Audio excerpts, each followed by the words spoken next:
کرتے ذرا ہوش سنبھالتے ہی پیر کے ہاتھ میں ہاتھ دیتے, سبحان اللہ, دیکھے بولتے حضرت ڈائریکٹ نہیں جا سکتا میں, سبحان اللہ, نہیں ڈائریکٹ, نہیں جا سکتا. میں ڈائریکٹ انجینئر نہیں بنا تو ولی کہاں سے بنوں گا جی, سبحان اللہ, میں ڈائریکٹ ڈاکٹر نہیں بنا تو صوفی کہاں سے بنوں گا جی, میں ڈائریکٹ جو ہے میکینک بھی نہیں بنا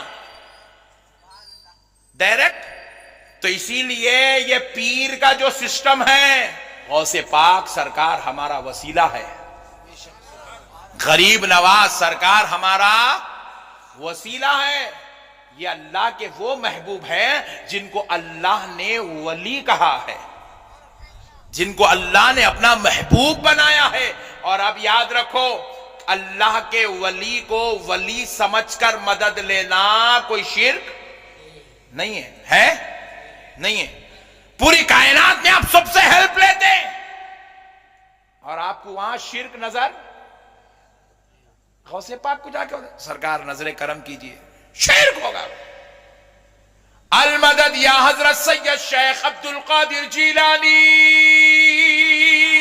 سبحان اللہ, شیئن للہ. سبحان اللہ. کیا ہے اس کا مطلب؟ اے عبد القادر جیلانی, اے سید اے شیخ عبد القادر جیلانی, آپ ہماری اللہ کے لیے مدد کیجئے.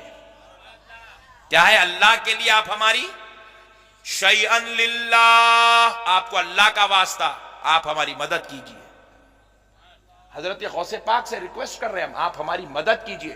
لوگ بولے اللہ کے علاوہ اللہ کا واسطہ دے کر بندے سے مدد مانگے, شرک ہو گیا. میرے پیارے بزرگ اور دوستو, جہالت کی تو حد ہو گئی. آپ ڈاکٹر سے مدد لیتے ہیں, انجینئر سے مدد لیتے ہیں, گاڑی نہیں ہے تو روڈ پہ ٹھہر کے انگوٹے بتاتے ہیں, آپ انگوٹا ٹوٹے تک فرصت.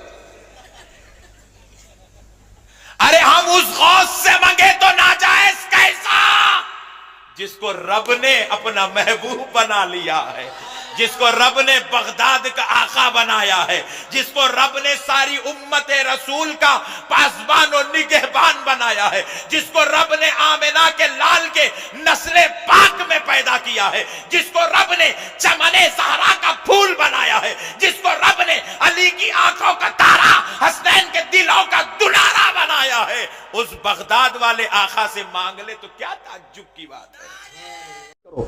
اب وسیلہ کیا ہے؟ وسیلے کی بات چلی تھی. وسیلہ کیا ہے؟ دور جتنا آپ جائیں گے اس کے لیے وسیلہ چاہیے, جتنا قریب جائیں گے اس کے لیے وسیلہ نہیں. دلی دور ہے ٹرین کا, سعودیہ دور ہے پلین کا وسیلہ لینا پڑے گا. لیکن یہ مسجد جو آپ کے گھر کے قریب ہے, آپ کی اس اسٹیج کے قریب ہے, اب میں آپ سے یہ کہوں کہ یار مجھے مسجد میں نماز پڑھنے جانا, آپ کہیں گے چلیے, میں کہوں گا ہیلی کاپٹر لے کے آؤ. وسیلہ چاہیے.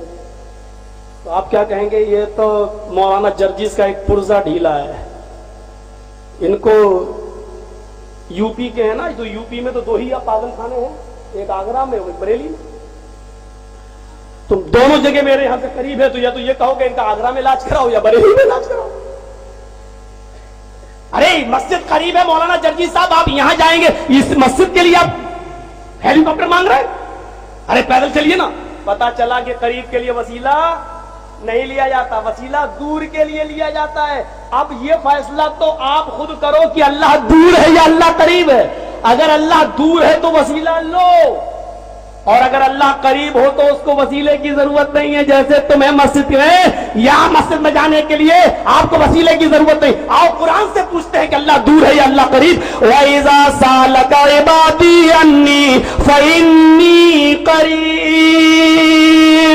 آئے میرے حبیب, آئے میرے نبی, آئے میرے پیغمبر, میرے بندے میرے بارے میں سوال کریں. وَإِذَا سَأَلَكَ عِبَادِي عَنِّي, جب میرے بندے میرے بارے میں تم سے پوچھیں کہ بتاؤ اللہ کہاں ہے, اللہ کہاں ہے, تو ان کو کہہ دو فَإِنِّي قَرِيب, میں ان کے بالکل قریب ہوں. اللہ نے کہا فَإِنِّي قریب, میں قریب ہوں, قریب.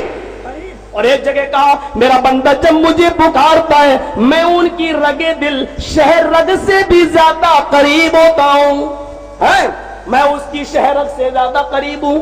دیکھیے اللہ کہہ رہا میں شہر رگ سے زیادہ قریب ہوں.